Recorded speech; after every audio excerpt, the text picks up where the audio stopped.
अस्सलाम वालेकुम। Supreme court of Pakistan से सुहेल रशीद आपसे मुखातिब। आज 7 मार्च है और आज सुप्रीम कोर्ट ऑफ पाकिस्तान में अरशद शरीफ कत्ल केस की तहकीकात के लिए जो सो मोटो नोटिस लिया गया था उसकी समाअत 3 माह के बाद दोबारा हुई। उस समाअत में वफाकी हुकूमत ने इस केस में कुछ डेवलपमेंट से, कुछ पेश रफ्त से अदालत को आगाह किया है। उसकी मुकम्मल तफसील आपसे शेयर करेंगे। इसके अलावा इस्लामाबाद हाई कोर्ट से एक और नया खत गुज़श्ता रोज़ जो सामने आया वो क्या है वो भी आप तक पहुँचाएंगे। पहले बात करते हैं अरशद शरीफ कत्ल केस की, जिसमें आज वफाकी हुकूमत की जानिब से 3 माह के बाद होने वाली समाअत में अदालत को यह आगाह किया गया कि हमने कीनिया की हुकूमत के साथ बाहमी कानूनी मुआवनत के मुआहदे पर दस्तखत तो कर लिए हैं, लेकिन सदर पाकिस्तान की जानिब से अभी उसकी तौसीक होना बाकी है, जिसके लिए हमें मजीद वक्त दरकार है। इस पर सुप्रीम कोर्ट के आईनी बेंच ने वफाकी हुकूमत को 1 माह का वक्त तो दिया, लेकिन इस ताखीर पर सवालात भी उठाए हैं और साथ कुछ बरहमी का और नागवारी का इजहार भी किया है।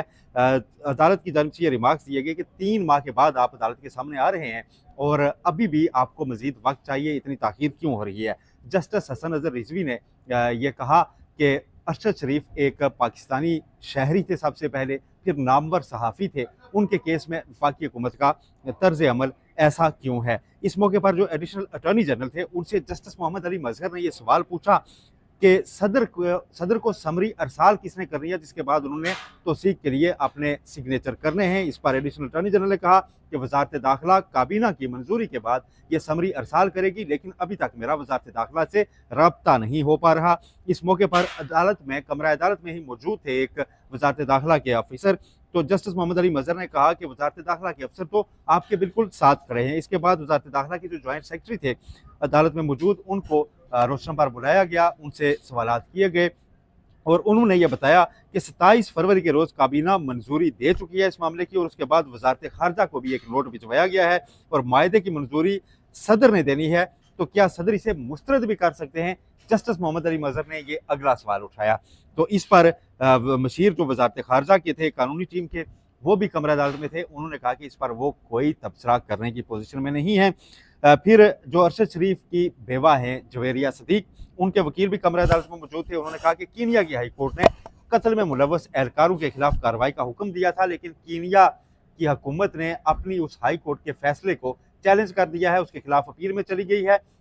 हुकूमत पाकिस्तान को वहाँ पर हमारे साथ खड़ा होना चाहिए, उनका मौक़िफ़ था और उस केस में फ़रीक बनना चाहिए था, लेकिन फ़रीक नहीं बन रही। इस पर एडिशनल अटॉर्नी जनरल ने ये मौक़िफ़ दिया अदालत के सामने कि इस केस में फ़रीक यूं ही बनने का कोई फ़ायदा नहीं है, क्योंकि हमें किसी भी एविडेंस तक रसाई सिर्फ इस सूरत में मिलेगी जब हम एक बाहमी ताउन के मायदे के या पाबंद होंगे और वो तौसीक जब हो जाएगी सदर पाकिस्तान की जानिब से, उसके बाद हम इसमें अपना कोई भी फैसला करेंगे। लेकिन जस्टिस जमाल खान मंदुखेल ने इस पर बरहमी का इजहार किया और ये कहा कि ये खातून जो कि अरशद शरीफ की बेवा हैं, वहाँ पर कीनिया में अकेले ये केस लड़ रही हैं, तो ऐसा क्यों है। वफाकी हुकूमत को इसमें कुछ तो करना चाहिए था।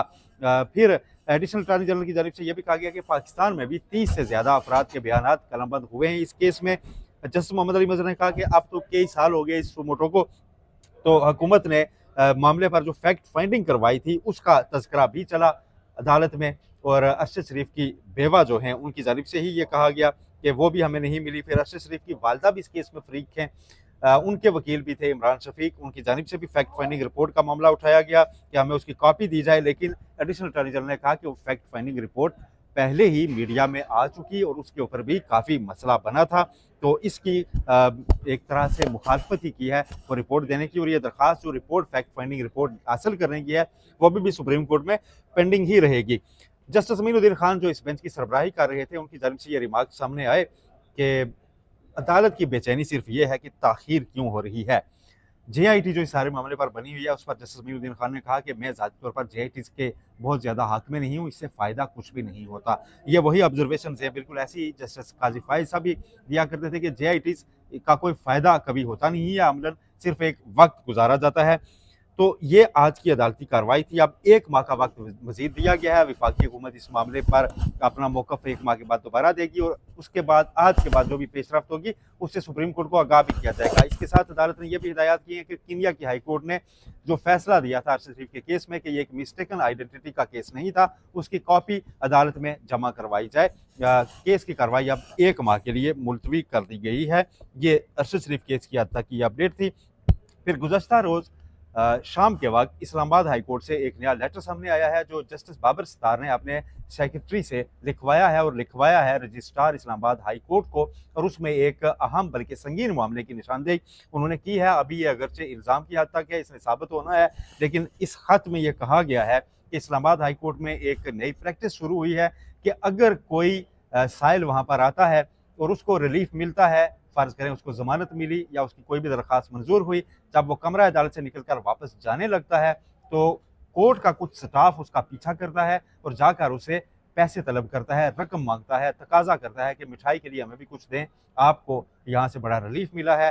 तो इसकी निशानदेही की गई है इस खत में, और जस्टिस बाबर सत्तार की डायरेक्शंस पर लिखे गए इस खत में यह कहा गया है कि रजिस्ट्रार ऑफिस या रजिस्ट्रार चाहें तो पिछले कुछ हफ्तों की इस्लामाबाद हाई कोर्ट की सीसीटीवी फुटेज जो है, वो जो मॉनिटरिंग होती है मुसलसल, उसको निकालें और उसका जायज़ा लें और उसमें देखें अगर कोई स्टाफ ऐसा करता हुआ पाया जाए, किसी से रकम लेते हुए पाया जाए, तो उसके खिलाफ सख्त कार्रवाई अमल में लाई जाए, क्योंकि ये रिश्वत है। जितना भी यहाँ पर स्टाफ होता है वो पे किया जाता है, उसको बाकायदा तनख्वाह मिलती है, उसके अलाउंसेस भी होते हैं। वो यहाँ पर इस काम के लिए नहीं है कि जो साइलिन आए उनको तंग करें, और इस्लामाबाद हाई कोर्ट में इस तरह की पहले प्रैक्टिस नहीं थी। खत में वाज़ेह तौर पर यह जिक्र किया गया है कि जो अभी हाल ही में 3 मुख्तलिफ हाई कोर्ट से 3 जज साहिबान ट्रांसफ़र होकर आए हैं, उनका जो स्टाफ है वो ऐसा कर रहा है मुबैना तौर पर, और उसकी शिकायत है। इसका जायज़ा लिया जाना चाहिए। ये ख़त जो है वो रजिस्ट्रार को भेजने के साथ इसकी कॉपी कायम मकाम चीफ जस्टिस सरदार सरफराज डोगर को भी इरसाल की गई, और वहाँ से ये तस्दीक भी सामने आई है कि ये ख़त वहाँ पर मौसूल हो चुका है। इसके अलावा इस्लामाबाद हाई कोर्ट के जितने भी बाकी जजेस हैं उनके सेक्रेटरीज और उनके प्राइवेट सेक्रेटरीज को भी यह कॉपी अरसाल की गई है, और जस्टिस बाबर सत्तार की जानिब से इसको इनिशिएट किया गया है। सीसीटीवी फुटेज का जायज़ा लेने का इसमें मुतालबा एक तरह से किया गया है कि वो लिया जाए और उसके बाद सख्त कार्रवाई अमल में लाई जाए। ये कल का ख़त था, अभी तक इस पर कोई जवाब तो इस्लामाबाद हाई कोर्ट से सामने नहीं आया, लेकिन इस पर आज कोई अपडेट आ भी सकती है, क्योंकि ज़राए ऐसा बताते हैं कि इस्लामाबाद हाई कोर्ट में इस पर सख्त नोटिस भी लिया जा सकता है और इसकी मुकम्मल छानबीन की जाएगी, और उसके बाद अगर कोई मुलव्वस निकला तो उसके खिलाफ कार्रवाई भी होगी, क्योंकि ऐसा करने से अमूमी तासुर ये जाता है कि शायद अदालतों में रिलीफ के बदले कुछ रकम भी देना पड़ती है, और इस्लामाबाद हाई कोर्ट की हद तक ऐसी कम अज़ कम प्रैक्टिस पहले कभी देखी नहीं गई थी। इसलिए जस्टिस बाबर सत्तार ने इसे रिश्वत से तशबीह दी है कि ये तो एक तरह से डायरेक्ट रिश्वत तलब करने जैसा है, स्टाफ ऐसा नहीं कर सकता, और इससे पूरी अदलिया की और बल्कि इस्लामाबाद हाई कोर्ट की सबसे पहले साख मुतासर है, और वो रिस्क पर है, स्टेक पर है। और फिर जो एक आम शहरी आता है दरख्वास्त लेकर, अगर वो जाते हुए ये पैसे देकर जाए तो उसके जहन में ये भी आ सकता है कि शायद यहाँ के जजेस भी इसमें से कुछ हिस्सा वसूल करते हैं, जिस तरह अमूमी एक तासुर पाया जाता है सरकारी महकमों में। तो इसलिए ये इस खत में 2 सफ़ात का ये खत है, इसमें सख्त नोटिस लेने का इसमें मुतालबा किया गया है और निशानदेही की गई है इस नई प्रैक्टिस की। ये अपडेट्स थी आज की जो आपसे शेयर करना थी। अपना फीडबैक ज़रूर दीजिएगा। अल्लाह हाफ़िज़।